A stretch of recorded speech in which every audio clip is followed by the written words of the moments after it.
9వ అధ్యాయం 29వ సర్గ. కామపరతంత్రుడైన సుగ్రీవుడికి బోధించిన హనుమంతుడు. హనుమంతుడు రామచంద్రమూర్తి భక్తుడైనప్పటికీ తన స్వామి అయిన సుగ్రీవుడి ఆజ్ఞ లేనందువల్ల రాముడి దగ్గర ఉండకుండా సుగ్రీవుడి దగ్గరే ఉంటున్నాడు. తన ప్రభు ద్వారా సర్వప్రభువైన రామచంద్రమూర్తి కార్యం నెరవేర్చడానికి పూనుకున్నాడు. దీనివల్ల భగవత్కార్యపరుడైన భక్తుడు ఎల్లవేళలా స్వామి సన్నిధానంలోనే ఉండాలన్న నియమం లేదు.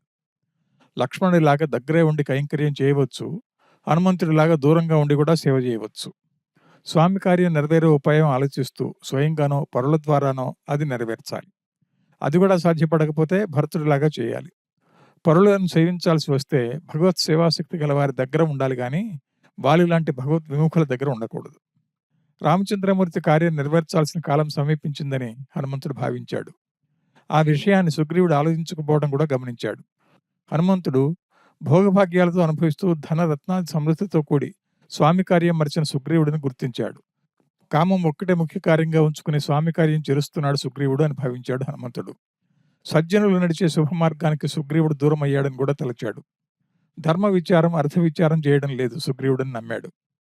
తన పని పూర్తి చేసుకున్న వాడిని, ఉత్తమ స్త్రీతో రతిలో ఆసక్తి గలవాడిని, తన కోరిక తీరడంలో రాత్రి ఏదో పగలేదో మరిచిన వాడిని, తన భార్యతోనే కాకుండా తారతో కూడా క్రీడా వినోదాల్లో మునిగిన వాడిని, రాజకార్యం మంత్రులకు వదిలిన వాడిని హెచ్చరించాలనుకున్నాడు హనుమంతుడు. రాజకీయ వ్యవహారం మంత్రుల మీద వేసిన సుగ్రీవుడిని, వారేం చేస్తున్నారో ఎలా చేస్తున్నారో విచారణ చేయని వాడిని, అలా అయితే ప్రభుత్వం ఉంటుందా అని ఆలోచన చేయని వాడిని, తననెవరూ ఏమీ చేయలేరని భావించిన వాడిని, రాజు అయినప్పటికీ ఆయన ఇవ్వాల్సిన ఆజ్ఞలు ఇవ్వని వాడిని, సర్వదా మన్మథ క్రీడల్లో మునిగిన వాడిని వాస్తవార్థం తెలిసిన హనుమంతుడు వినయంగా హెచ్చరిస్తూ ఇలా అన్నాడు: వానరరాజా, నీకేమో యశస్సు, సంపద, భూమి లభించింది. స్నేహితుల కార్యం ఇంకా నెరవేర్చాల్సి ఉంది. అనుకూల ప్రతికూల కాలం తెలుసుకుంటూ ఆ కాలంలో స్నేహితులతో తగు రీతిని ప్రవర్తిస్తే అతడి కీర్తి, రాజ్యం, శౌర్యం వృద్ధి చెందుతుంది. వానరరాజా, సేనా బలం, మిత్రబలం, సుహృద్బలం, కోశబలం అనే ఈ 4 ఉన్న రాజు రాజ్యం పూర్ణంగా వృద్ధి చెందుతుంది. నువ్వు స్వభావరీత్యా మంచి నడవడగలవాడివి. నీ మనసు సన్మార్గంలో ఉంటుంది. కాబట్టే నేను నీకు హెచ్చరించగలుగుతున్నాను. శీఘ్రంగా నువ్వు నీకు మేలు చేసిన వారి పని చేయడానికి ప్రయత్నాలు చేయి. అదే మంచిది. తన పనులన్నీ వదులుకుని తన స్నేహితుల పనులు చక్కబడిచే వారికి ఎప్పటికీ కీడు కలగదు. అనుకూలం లేనప్పుడు మిత్రుడి కార్యానికి ఎంత ప్రయత్నించినా, ఎంత శ్రమించినా ఫలితం ఉండదు. హనుమంతుడు ఇంకా ఇలా చెప్పాడు: ఈ కారణం వలన సరైన సమయంలోనే మిత్రకార్యం చేయి. మంచి మనస్సున్న సుగ్రీవ, సీతను వెతకడానికి వానరులను పంపు. ఇప్పటికే సమయం మించిపోయింది. బుద్ధి సంపద గలవాడు నీకు వశుడైన రామచంద్రుడు సీతాన్వేషణ కొరకు తొందరపడుతున్నప్పటికీ సమయం కాలం తెలిసిన వాడైనందున నిన్ను హెచ్చరింపక ఊరుకున్నాడు. ప్రజ్ఞావిభవుడు త్వద్వశుడు కాబట్టి తానే నిన్ను హెచ్చరించకుండా నీ నడువరి పూర్తిగా తెలిసే వరకు తొందరపడకూడదని వేచి ఉన్నాడు. ఆయన తన పని విషయం మర్చిపోయాడని అనుకోవద్దు. నా పని అయిపోయింది కదా, ఇంకా నా సౌఖ్యం వదులుకుని అతడి కొరకు కష్టపడకపోతే ఏమవుతుంది అంటావా? అలా అనవద్దు. ఆయన నీ వంశాన్ని రక్షించాడు. ఆ కారణాన దీర్ఘకాల స్నేహానికి తగినవాడు. అదీ కాకుండా నువ్వు అతడికి సామంతరాజువు కాబట్టి నీకు గౌరవపాత్రుడు. ఆ అధికారం లేకపోయినా ఆయన చెప్పనలవి కాని మహిమ కలవాడు. ఆ కారణాన కూడా నీకు రామచంద్రమూర్తి పూజ్యుడే. నువ్వు చేయాల్సిన సహాయం ఊరికే ధర్మానికి చేస్తున్నది కాదు.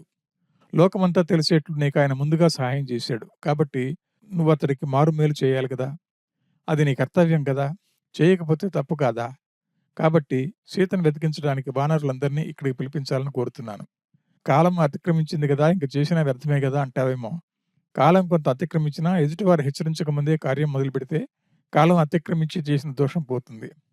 పరులు హెచ్చరించిన తర్వాత చేస్తే కాలదోషం కలుగుతుంది. ఇప్పుడు కాలదోషం కొంచెం అతిక్రమించినప్పటికీ రామలక్ష్మణులు ఇంకా హెచ్చరించలేదు. వారు హెచ్చరించక ముందే చేస్తే దోషం లేదు. నీలాంటి సద్గుణ సంపత్తి గలవాడు ఉపకారం చేయని వాడికి కూడా ఉపకారం చేయదగినవాడు. అదే శ్లాఘ్యమైంది. అలా ఉండగా రామచంద్రమూర్తి నీకు ఇప్పటికే ఉపకారం చేసి విస్తార రాజ్యం, సంపద అనుగ్రహించాడు. అలాంటి వాడికి ఉపకారం చేసే విషయంలో ఇక చెప్పాల్సింది ఏముంది? యుద్ధం అంటే ప్రాణాపద కలిగించే కార్యమని భయపడ్డావని అనుకోమంటావా? నువ్వు ధైర్యం గలవాడివి, ఆపదలకు భయపడేవాడివి కాదు, బలహీనుడివి కానే కాదు, రావణాసురుడితో ఎలా యుద్ధం చేయాలి అని అనుకునేవాడివి కూడా కాదు. నువ్వు బలవంతులకే బలవంతుడివి అన్న పేరున్నవాడివి. పరోపకార బుద్ధి నీలో లేదని అనుకోవడానికి వీల్లేదు. అన్నీ ఉండి కూడా ఎందుకు రామచంద్రమూర్తి విషయంలో ఉపేక్షిస్తున్నావు? నువ్వు చేయకపోతే రామచంద్రమూర్తి భయపడతాడని అనుకుంటున్నావా సుగ్రీవా? నువ్వు సహాయం చేయకపోతే రామకార్యం వ్యర్థమైపోతుందని భావించవద్దు. వాడిగల ఆయన బాణాలతో రాక్షసులను, దేవతలను, పాతాళలోకవాసులను క్షణంలో నాశనం చేయగలడు. అలా అయితే ఎందుకు ఊరుకున్నాడని అంటావేమో. నువ్వు సహాయం చేస్తావని వాగ్దానం చేశావు కదా! కాబట్టి ఎంత మాత్రం చేస్తావో చేయవు అని చూస్తూ సహించి ఉన్నాడు. తన కార్యం తాను చేసుకునే శక్తి లేక కాదు. యుద్ధమే ప్రాణ ఆపదకరమైన కార్యం. అందులోనూ వాలితో యుద్ధం ప్రాణగొడ్డమైనదని తెలుసు. అలాంటి విషయంలో ఏ కొంచెం తప్పిదం జరిగినా తన ప్రాణం మీదకు వస్తుంది అని సందేహించకుండా సాహసించి నీకు మేలు చేశాడు. కాబట్టి నువ్వు కూడా సేనలతో పోయి ఆయన భార్యను భూమి మీద, ఆకాశం మీద వెతికించు. రాక్షసులంటే రామచంద్రమూర్తి భయపడతాడని తలచావా?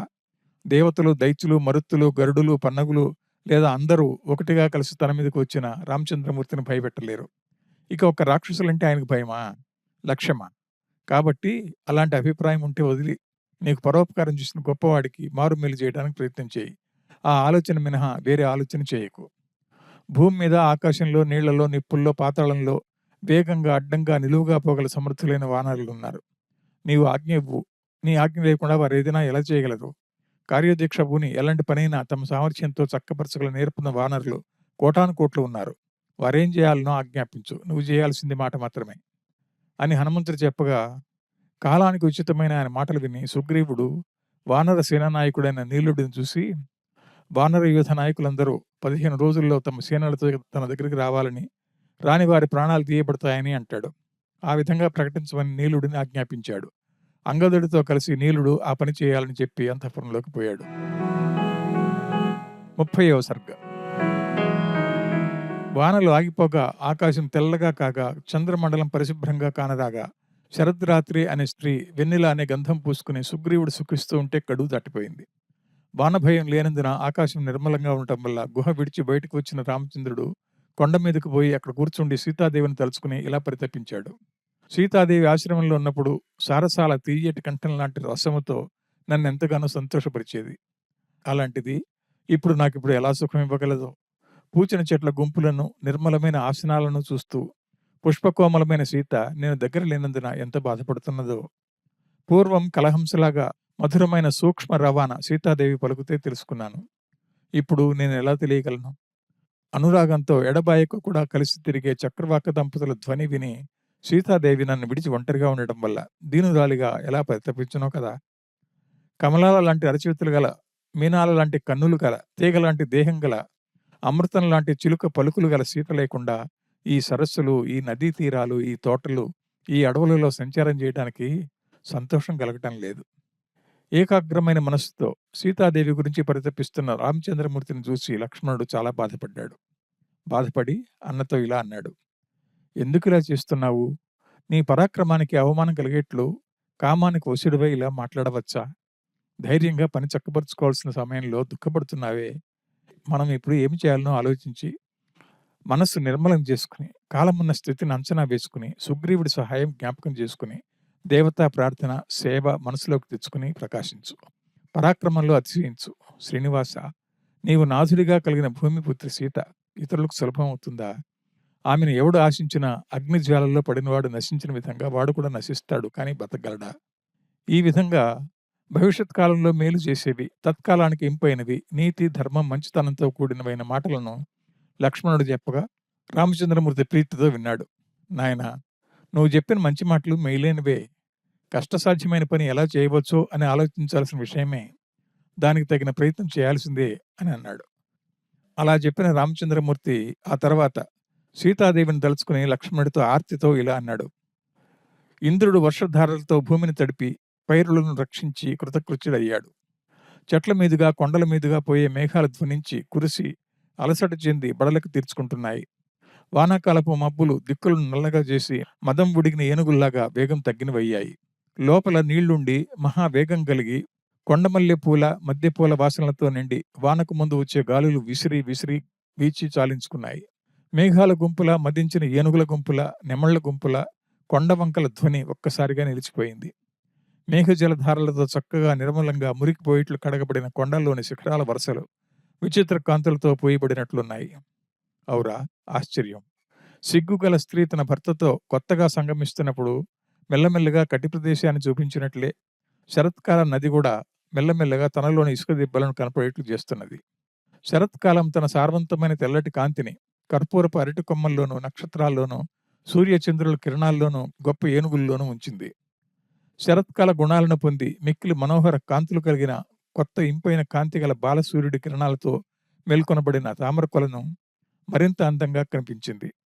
పచ్చకర్పూరపు చెట్ల పూల వాసనలు కలిగి మదించిన తుమ్మెదల ఝంకారాలు కలిగిన పిల్లగాలులు మదించిన ఏనుగులకు గర్వం కలిగేట్లు చేశాయి. లక్ష్మణ, జక్కబలు హంసలు జోడుజోడుగా ఏటి ఇసుక దిబ్బల నుండి వచ్చి కొలకుల్లో క్రీడించడానికి ప్రయత్నించి తమ రెక్కలు విజృంభించి క్రీడించి పూల పుప్పొడిని గంధంలాగా దేహం నిండా పూసుకుని సంతోషంగా ఎదురెదురుగా ఆటలాడుతున్న విధానం చూశావా? మదం ఎక్కువగా తిరిగే ఏనుగులందు, కొవ్వు పట్టి తిరిగే కోడిలందు, తేరిన తేటనీరున్న నదులయందు శరదృతువు కాంతి కనపడుతున్నది. మబ్బులు లేని ఆకాశాన్ని చూసి తమ పింఛాలను ఆభరణాలను వదిలి ప్రియురాళ్లను వదిలి కాంతి చెడి నెమళ్లు సంతోషహీనములై ధ్యానం చేస్తున్నాయి. నిర్మలమైన అపరంజి బంగారు వన్నె పచ్చని కాంతులు దిక్కులు నిండారా పోసిన పూల బరువుతో కొమ్మలు నేలను తాకుతుంటే మిక్కిలి కన్నుల పండుగగా కమ్మని వాసనలను జమ్మని దిక్కులందు వ్యాపింపజేయగల మంకెని పూలతో అడవులు అందంగా కనపడుతున్నాయి. సౌమిత్రి, ఈ అడవిలోని ఏనుగులను చూశావా? ఆడ ఏనుగులు తమ వెంట రాగా మదపు నీళ్లు కారటం వల్ల పగిలిన చెక్కిళ్లు కల మగ ఏనుగులు మదరసాతి చేయంతో ఊగుసలాడుకుంటూ మెల్లగా నడుస్తున్నాయి. దుమ్ము తుడిచి మెరుగుపెట్టి కత్తుల కాంతితో ఆకాశం ప్రకాశిస్తున్నది. ఏటి జలాలు సన్నగిల్లాయి. కమలాల చల్లటి గాలులు సంచారం చేస్తున్నాయి. దట్టమైన చీకట్లు తమను వదిలిపోవటం వల్ల దిక్కులు కాంతివంతమయ్యాయి. సూర్యుడి ఎండవేడికి బురదలు పగుళ్లు పారుతున్నాయి. నేల మాడినట్లు దుమ్ములు రేగుతున్నాయి. రాజులు తమ విరోధాలు కోపాలు తీర్చుకోవడానికి, ఒకరినొకరు జయించడానికి, దండయాత్ర చేయడానికి ఇదే సరైన సమయం. మందల్లోని కోడెలు బలిసి గర్వించి జంకు భయం లేకుండా తిరుగుతూ హుమ్మని కొమ్ములు పక్కకు ఉంచి రంకెలు వేస్తూ కలహానికి దిగుతున్నాయి.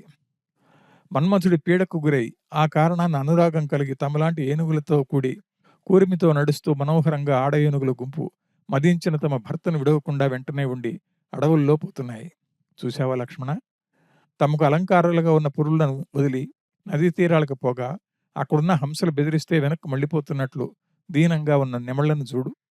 చక్రవాకాలను, నీరుకోళ్లను ఏనుగులు బాగా తరిమి కొట్టి ధ్వనులు చేస్తూ కమలాలతో అలంకరించబడ్డ ఈ కొలనును కలిగిపెట్టి మరీ నీళ్లు తాగుతున్నాయి. బురద అడుగంటి తేలిన తేట నీళ్లు ఇసుక ప్రకాశిస్తుంటే ఆవుల మందుతో కూడిన బెగ్గురు పక్షులు ధ్వనులు చేస్తూ స్నానం చేస్తున్నాయి. విడవకుండా దూకుతున్న సెలయేళ్ల చప్పుడు, పెరుగుతూ వదలకుండా మోగే నెమళ్ల కేకలు, గాలి మోతలు తగ్గకుండా కర్రని కూసే కప్పల కోతలు మేఘ గర్జనలతో క్షీణించాయి. కొత్త మేఘాలు ఉరిమినప్పుడు భయపడి పుట్టల్లో దూరి బయటకు రానందున ఆకలితో కడుపు గాలి, ఆ కారణాన బక్కజిక్కిన పలు రకాల పాములు ఇప్పుడు దిగులుపోయి బుస్సు బుస్సుమంటూ బయటకు వచ్చి తిరుగుతున్నాయి.